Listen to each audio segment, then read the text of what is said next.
DGP को अभी तक क्यों नहीं हटा दिया गया? एसपी को क्यों हटाया गया? प्रशासन फेल था, उसके ऊपर कौन जवाब देगा? ई पोर्टल बन गया है, अब हम मुआवजा दे देंगे, सख्त कार्रवाई करेंगे।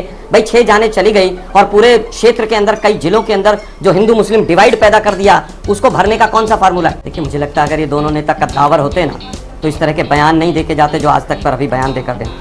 मोनू मानेसर तो ऐसा लग रहा है जैसे भारतीय जनता पार्टी का जमाई हो। पूरी भारतीय जनता पार्टी मंत्रियों से लेकर संतरियों तक सब उसको क्लीन चिट देते घूम रहे हैं। यही कल अनिल विज साहब टीवी चैनल्स पर कह रहे थे कि बिल्कुल मोनू मानेसर था ही नहीं वहां, उसका कोई रोल नहीं है।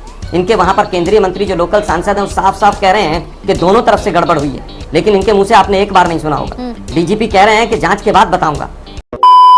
आज की हमारी वीडियो हाल ही में जो दंगे हुए, उस दंगे के पीछे मोनू का हाथ बताया जाता है, लेकिन बीजेपी के नेता और कई छुटपुट नेता मोनू मानेसर को बचाने के पीछे पड़े हैं। मोनू मानेसर की वीडियो की वजह से ही वो दंगा फैला है।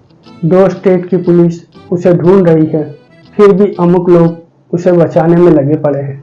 चित्रा त्रिपाठी ने आलोक शर्मा से सवाल करा और आलोक शर्मा ने इतनी बखूबी अंदाज से जवाब दिया है और बीजेपी की बखिया उधेड़ कर रख दी। देखिए पहले आप ये वीडियो।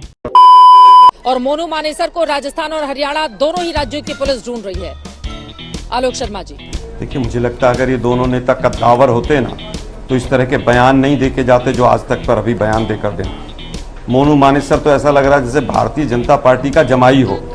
ये बड़ी अच्छी बात कही आप। पूरी भारतीय जनता पार्टी मंत्रियों से लेकर संतरियों तक सब उसको क्लीन चिट देते घूम रहे हैं। यही कल अनिल विज साहब टीवी चैनल्स पर कह रहे थे कि बिल्कुल मोनू मानेसर था ही नहीं वहां, उसका कोई रोल नहीं है।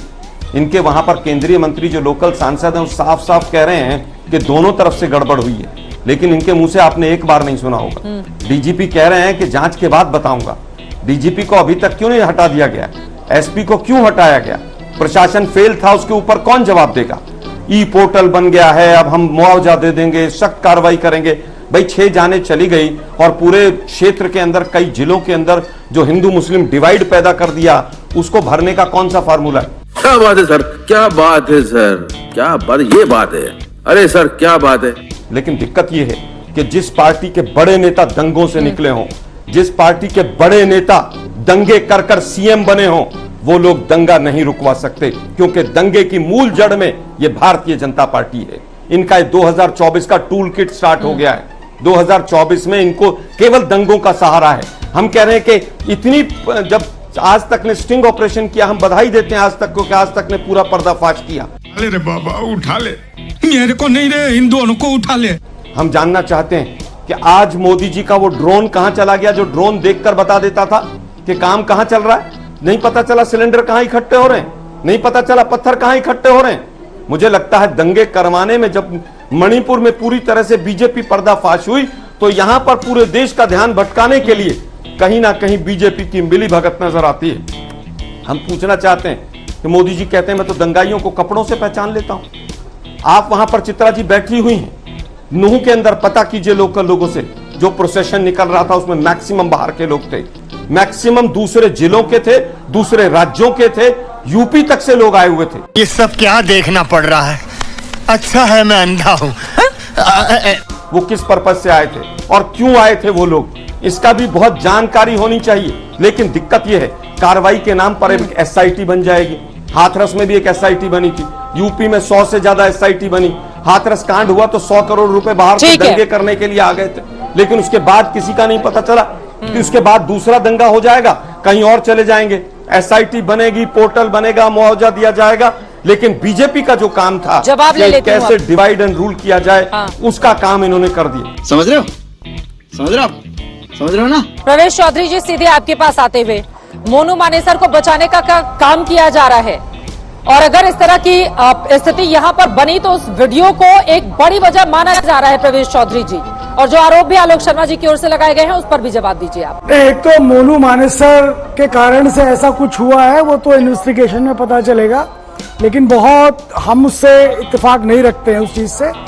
और दूसरी चीज चित्रा जी, ये जो यात्रा है वो यात्रा आज की नहीं है, वो वर्षों से चली आ रही है। वहाँ 5 पांडवकालीन मंदिर हैं, उनके दर्शन, उनके प्रति आस्था जो है हिंदू समाज की है। और एक और चीज चित्रा जी समझने की जरूरत है, आलोक जी भी समझ ले और भी लोग समझ ले, इस देश को जानना चाहिए, इस देश का इतिहास बताता है कि हिंदू समाज ने कभी भी हिंसा नहीं करी। अरे कौन भौंक रहा है ये बदतमीज? आप देखें कि लाखों की तादाद में जब कार सेवक राम मंदिर निर्माण के लिए निकल पड़े थे, रास्ते में कितने, मैं उत्तर प्रदेश से ही आता हूं, रायबरेली से, उत्तर प्रदेश के कितने जनपदों से निकलकर लाखों की भीड़ गई, कितनी सारी मस्जिदें आई होंगी। आपको जानकारी है, आपको इतिहास देखिए कि एक भी मस्जिद की एक भी ईंट को हिंदू समाज ने नहीं हिलाया। वाह बेटा, लगता है तुम गू खा के ही मानोगे। अगर हम करें तो करें क्या, बोले तो बोले क्या। वाह मोदी जी, वाह वाह वाह। तो आप लोगों ने देखा आलोक शर्मा ने किस तरह करारा जवाब दिया है, गोदी मीडिया को भी और बीजेपी के नेताओं को भी। हालांकि आज तक का स्टिंग ऑपरेशन के बारे में भी कहा, लेकिन कोई फायदा नहीं होगा क्योंकि बुलडोजर पहुंच गया है और योगी बाबा की तरह वहां पर भी बुलडोजर ही चला है। कसूर किसका हो और पूरी फैमिली बेघर हो जाती है। कोई पड़ताल, कोई तहकीकात, कुछ नहीं, कोई कोर्ट, कोई कचहरी, कुछ नहीं, सीधा बुलडोजर लो और अवैध बोलकर तोड़ दो। अभी हाल ही में आपको मध्य प्रदेश का तो एक किस्सा याद होगा जिसमें प्रधानमंत्री आवास योजना के तहत इनका घर तोड़ दिया गया। घर तोड़ना तो इनके लिए बहुत आसान हो गया है, बिल्कुल। बुलडोजर लो और मकान तोड़ दो। एक मकान टूटने से पूरी फैमिली सड़क पर आ जाती है, लेकिन उनसे उसको कोई फर्क नहीं पड़ेगा। जहां जहां बीजेपी की सरकार है वहां ये बखूबी अंदाज से कर रहे हैं। चलिए।